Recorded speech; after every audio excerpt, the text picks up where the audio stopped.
in the other hand, for example, we've cut marshes and we've destroyed marshes. Who cares about marshes, right? Well, I didn't know until recently that marshes actually purify water, and they regulate the water intake and water outtake in rain seasons, in other seasons, flooding seasons, and all this is actually what permits, agriculture to go on and water to be pure in the lakes and rivers and stuff. And actually, we've made them disappear. Half of all the world's marshes, well, in the last century, they've been used for agriculture. And we didn't know. When first agriculture first came out, they didn't think about all this. They didn't know it. I mean, they just knew that supply had to be given for demand, and they were gonna buy some land and make agriculture land, farmland. And what happens with this is that they weren't aware of the consequences, but we're actually aware of them now. What happens with farmland, for example, is that, yeah, all the food I get from the market, I mean, my whole life I lived in the city, and I never really questioned, where my food came from. I mean, food is from the market, and then you cook it, and then you go to the market again. But then where does it come from? I mean, is it, just sprouts out of the earth? Well, no. I mean, actually they actually make that food grow in hectares and hectares and acres and acres and acres of land, and those acres were living biodiversic organisms before, and they cut them down. And so that kind of alters the whole natural balance. And they use single crops, which means that, a living forest needs a lot of things to grow. And single crops, which means is that it's a single crop for many acres. And this produced pests, and this produced plagues, and all this kind of thing because of the unbalanced way of working the earth. So pests led to the need to make pesticides out of oil, which are really toxic, and it's not the best food. But the main problem about pesticides is that they really make the earth, and one crop farming really causes the earth to degrade. It's not enriching itself each year, it's degrading. Because microorganisms are not feeding it and working how they're supposed to. So fertilizers come along because of this, to make the earth fertile and workable again. And fertilizers are actually really pretty toxic, and they actually caused fourths of the variety of farmers, local farmers, to go down in production. So many varieties of foods were actually kind of put aside.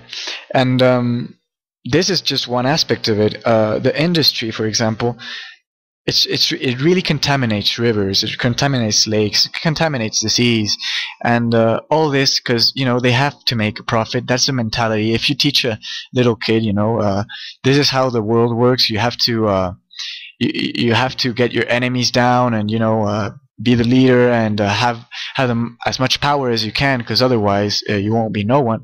Well, that's how many people have been brought up. So they actually didn't take into account the natural environment. The religious, this is not a talk about criticizing anything, but many people have thought a long ways that we were the superior species on the planet, and in a way we are, but we actually have to take into account that being superior actually depends on having all the other species survive and live in a certain balance for us to survive. Because otherwise we wouldn't be human beings. We wouldn't be on this earth. And so oil kind of produced this all mighty machine and industrial revolution, and they didn't think. They must have thought, we're going to make life better for humans, because now we're going to produce so much food and so much housing and so much medical care and so much things. I wish it would have been that pure and positive, but actually it had some kind of negative aspects to it because of some people. But I'll talk about that later. But even if that had been the idea, the consequence was not taken into account, because there wasn't as much knowledge, and if someone new was a scientist, it wasn't the money making people and the producers and the suppliers, so they didn't take that into account. And then, it started happening, and now we've made that grow so much that it's some people think it's kind of, how are we going to survive without that? Well, there are ways, which we'll talk about later. And but it begins by people wanting it and by people demanding it out of whichever systems they form a part of, or communities or groups, starting all by themselves, of course. And it's not that hard. I mean, many people do it in a certain ways, in different ways, and to certain degrees. Um, and let's now go to that's for the forest and land aspects of it, which are really, if you look at videos, I mean, about the cutting of forests, it's really, it's so many hectares every year. I think it's 13 million hectares of forests are cut down every year. In the last century, half of the forest landmass in continents and the whole world have been depleted. Half of it. And that's why we don't realize that it's such a different moment in history, because this hasn't happened before for humanity. I mean, at least not in written history, it hasn't. So there wasn't, maybe there were wars or other issues, but never a global issue that could affect everyone. And no matter what the country or thing, it could really affect everyone, because we're talking on a global scale. This is new. So new ways of thinking have to be created, and new ways of acting, and that's where people have to really, I wish people would just understand that it doesn't involve suffering or sacrificing that much. It just involves putting your energy and your values on other things instead of, like the toy you had when you were 4-year-old doesn't mean too much maybe to you right now. So whatever means and causes damage to the earth right now, you just have to find something else that doesn't, and it's still as valuable to you, because what changes is you, not the toy. The seas are, the seas are so big and they're so vast that we think nothing can touch them, and it's actually not like that. The seas are really delicate and fragile ecosystem. And whatever, if one thing is affected, the whole thing can be affected. For example, coral reefs. Who's seen a coral reef in real life? I mean, they're really scarce. I think they represent 1% of the whole sea surface. And actually, what we don't know is that they in these coral reefs, thousands and thousands of life forms actually procreate and grow and develop. So they're like little, they're like a hospital might not be a big place to go compared to other places in the city, but it is really important, because if you take out hospitals, it's going to make a big change in the city. So it's the same idea. You take out coral reefs, a lot of the sea's biodiversity is just going to disappear, and actually 1/3 of all coral reefs have already been depleted or completely destroyed. And this is affecting in ways that we cannot imagine. The fact that we are in the sea, we are not in the sea, doesn't mean it's not happening and it's not going to accept us. Whatever, it's like when they didn't see other planets in the space, they didn't know they were there, but they were there and they did affect this. And you just need a little telescope to see better. And but it's still there. So now we just need the internet and connections and TVs to use technology in that way, just as our telescope, and be aware of what's out there. And seas, for example, 1/5 of the population actually depend as a basic diet on seafood. Fish, whatever kind of seafood it is. And out of 3/4 of fishing grounds, 3 out of 4, I mean, have already been either depleted or in danger of being depleted. This means that today, in 2012, there's already danger, and more than half of fishing grounds have been really affected. This is because they fish 100 million metric tons of sea life every year. I can't really know. I don't know what that represents, because it's so much that I haven't ever seen. But I would imagine that it's like many, many, many thousands of big things put together, whatever you like. And it's so much fish that we're actually not leaving the fish time to reproduce. It's like, the natural way of things working is that you take some of it, but you leave some of it, enough of it, so that it can still reproduce and live, and then you can take some more, and then it reproduces again, whatever. We're not doing that because we didn't take into account the scientific and balanced aspect of it. We just took into account the needy aspect of it, because we're already too many, right? So 3/4 of fishing grounds are already in danger, and this I think is terrible, pretty much.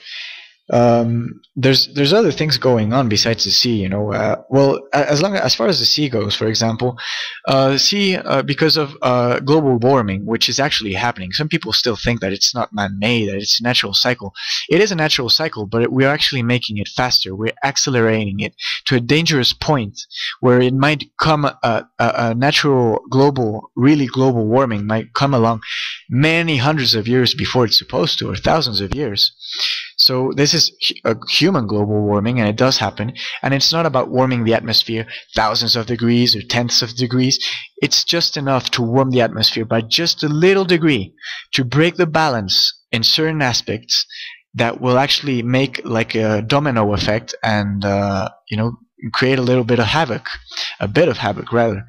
For example, in Siberia and cold places like those, the ground is covered like this thing they call permafrost, which is like a frost cover on the ground.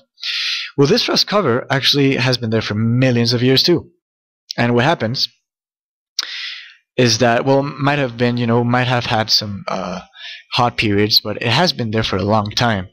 And what happens is that if global warming keeps going up, it's already melting. And if it melts to a point where the toxic gases such as methane that are stored on the ground and retained by this cover are released into the atmosphere, it will be a huge amount of millions of years of gases and methane being stored, released into the atmosphere in just one day or 1 week or 1 year, or all of the above. So this is kind of dangerous, and the same thing happens in the sea level. If sea temperature warms, which it does, because you know right now the ice sheets and the poles are melting, and those ice chunks actually go into the sea and produce you know, what happens when there's no more when there's less ice in these areas is that the sunlight is no longer reflected, so the ice sheet is a lot thinner, and the waters warm up. So this causes you know, warming in the sea's temperature.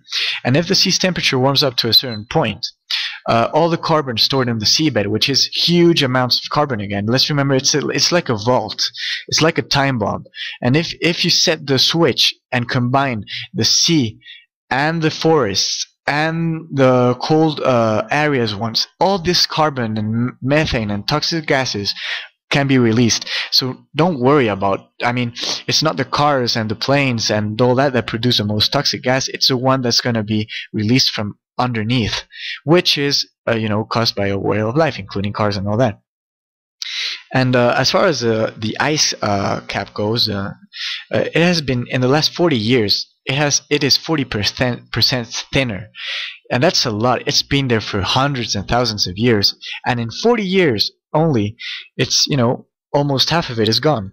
So that just reflects on how important it is to, you know, take that telescope and point it at the stars, and metaphorically speaking, I mean actually point it at the stars, but point it at the sea and point it at the forest, and stop looking at life in a, you know, three-dimensional way, of which is a normal way, but we can't just accept that way anymore. We just can't look at life in four walls and a workplace and a school place and, you know, a city place and a family place, because it's just not going to make it. It's just not going to do it for everyone.